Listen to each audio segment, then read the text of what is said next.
کے طور پر میں اگر کہہ دوں بھائی مرنے کے بعد زندگی نہیں ہے، اللہ نہ کرے میں انکار کر دوں، تو سب سے زیادہ عیاشی تو پھر میں خود کروں گا، پھر شراب حلال ہو جائے گی، زنا حلال ہو جائے گا. یہ جو ہم نے شادیوں کا ایک وہ چلایا ہوا ہے جس میں سارے حقوق مرد کے اوپر، عورت، بچوں کی تربیت، بچوں کی پیدائش بھی زیادہ.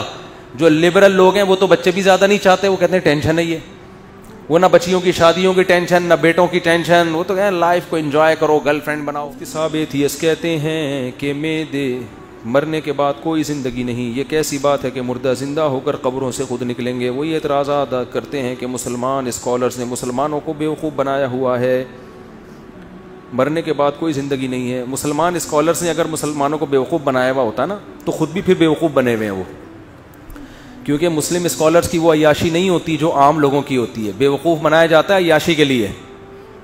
سمجھ میں آ رہی ہے بات؟ مثال کے طور پر میں اگر کہہ دوں بھائی مرنے کے بعد زندگی نہیں ہے، اللہ نہ کرے میں انکار کر دوں، تو سب سے زیادہ عیاشی تو پھر میں خود کروں گا، پھر شراب حلال ہو جائے گی، زنا حلال ہو جائے گا. یہ جو ہم نے شادیوں کا ایک وہ چلایا ہوا ہے جس میں سارے حقوق مرد کے اوپر، عورت، بچوں کی تربیت، بچوں کی پیدائش بھی زیادہ. جو لبرل لوگ ہیں وہ تو بچے بھی زیادہ نہیں چاہتے، وہ کہتے ہیں ٹینشن نہیں ہے، وہ نہ بچیوں کی شادیوں کی ٹینشن نہ بیٹوں کی ٹینشن، وہ تو کہیں لائف کو انجوائے کرو، گرل فرینڈ بناؤ.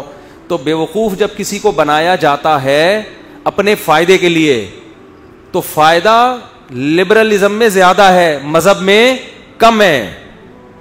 سمجھتے نہیں ہو بات کو؟ یہ بالکل ایسا ہی ہے جیسے نبی صلی اللہ علیہ وسلم سے وہ مشرکین کہا کرتے تھے کہ معاذ اللہ یہ اپنے فائدے کے لیے یہ کام کر رہے ہیں. تو نبی کو تو زیادہ آفریں ہوئی ہیں. نبی کو آفر ہوئی کہ آپ عرب کی جس عورت سے نکاح کا کہیں گے ہم آپ کی شادی کرا دیں گے، خوبصورت ترین عورت سے، آپ جتنا پیسہ چاہیے ہم آپ کو دینے کے لیے تیار ہیں. لیکن نبی نے ویژن کو سامنے رکھا، دنیا کو سامنے نہیں رکھا. تو یہ تو بالکل ایسا فضول قسم کی بات ہے. تو مذہبی اسکالرز بیوقوف نہیں بناتے، یہ ایتھیسٹ آپ کو بیوقوف بنا رہے ہیں. یہ خدا کی غلامی سے ہٹا کر آپ کو انسانوں کی غلامی میں لگا رہے ہیں، یا آپ کو خدا کی غلامی سے ہٹاتے ہیں. اور کس کی غلامی میں لائیں گے؟ اپنے جیسے انسانوں کی، کہ جو آپ کے جیسے انسان ہیں نا ان کے قانون کو فالو کرو. اور ہمارے جیسے انسان اپنی خواہشات کو سامنے رکھ کر قانون بناتے ہیں. پوری دنیا میں شراب لیگل ہے، کیوں؟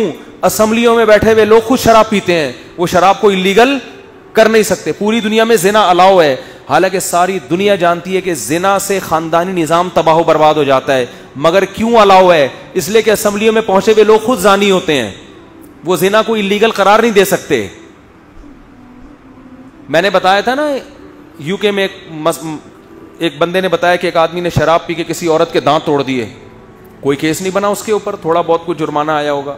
اسلام کیا کہتا ہے؟ شراب پی کے کسی کے دانت توڑے تو جس نے پیے اس کے بھی دانت توڑے جائیں گے. یہ اللہ کا قانون ہے، یہ میرے اوپر بھی لاگو ہوگا، آپ کے اوپر بھی لاگو ہوگا. لیکن انہوں نے شرابی کو کیوں بینیفٹ دیا؟ اسمبلیوں میں بہت سے لوگ شراب پیتے ہیں، کہیں گے یار آج وہ نشے میں کسی نے دانت توڑ دیا، کل ہم بھی تو توڑ سکتے ہیں، کل ہم بھی تو ایکسیڈنٹ کر سکتے ہیں. کیونکہ ان کی نظر میں شراب جرم نہیں ہے. اسلام کہتا ہے اس نے شراب پی کے جو اس کا دماغ خراب ہوا اور اس نے دانت توڑ دیے، قتل کر دیا بندہ، اس کو بھی مارو. وہ کہے گا میرا دماغ کام نہیں کر رہا تھا.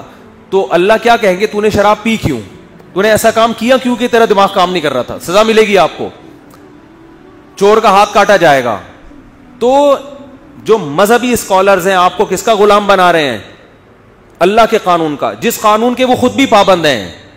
ان کی اپنی عیاشی بھی چھوٹ رہی ہے. اور یہ جو ایتھیسٹ ہیں یہ آپ کو انسانوں کے قوانین کا پابند بنا رہے ہیں جس میں انسانوں کی عیاشی ہے، خاندانی نظام تباہ و برباد ہے، تہذیب کی ایسی کی تیسی، اور ویمن رائٹس کے نام پہ، عورتوں کے حقوق کے نام پہ مرد کی عیاشی کے دروازے کھول دیے انہوں نے.